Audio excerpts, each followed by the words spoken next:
जिस समय हनुमान जी सीता माता की खोज और रावण से युद्ध के लिए श्री राम की सेवा में लगे थे, उसी समय भरत जी राम राज्य स्थापित करने के लिए श्री राम की सेवा कर रहे थे। भरत जी ने राज्य का कार्यभार किसी अधिकार की तरह नहीं, सेवा की तरह संभाला।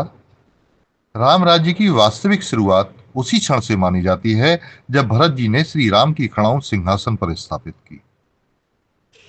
आगे हम विस्तार से देखेंगे, जब भरत जी ने राज्य संभाला तब अयोध्या की स्थिति क्या थी और कौन सी ऐसी नीतियां और युक्तियां थीं जिन्होंने उस राम राज्य को संभव बनाया।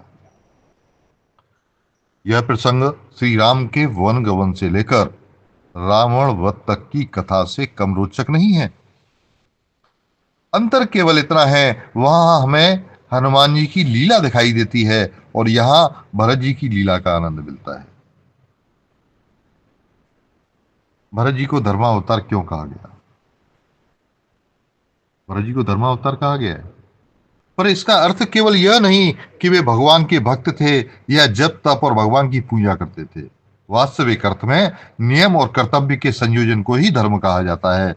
माता अपनी संतान के प्रति कर्तव्य मातृधर्म, पिता का अपनी संतान के प्रति कर्तव्य पितृधर्म, पुत्र का माता पिता के प्रति कर्तव्य पुत्र धर्म, इसी तरह पत्नी धर्म पति धर्म, राज धर्म प्रजा धर्म।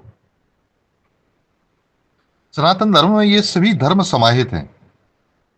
विद्वानों ने सनातन धर्म की अनेक परिभाषाएं दी हैं, लेकिन यदि इसे सरल रूप में समझें तो सनातन धर्म मनुष्य को उसके कर्तव्यों की याद दिलाने वाली जीवन पद्धति है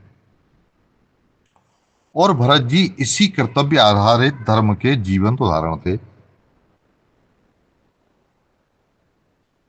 आगे हम सनातन धर्म के बारे में डिटेल में बात करेंगे, विस्तार पूर्वक बताएंगे।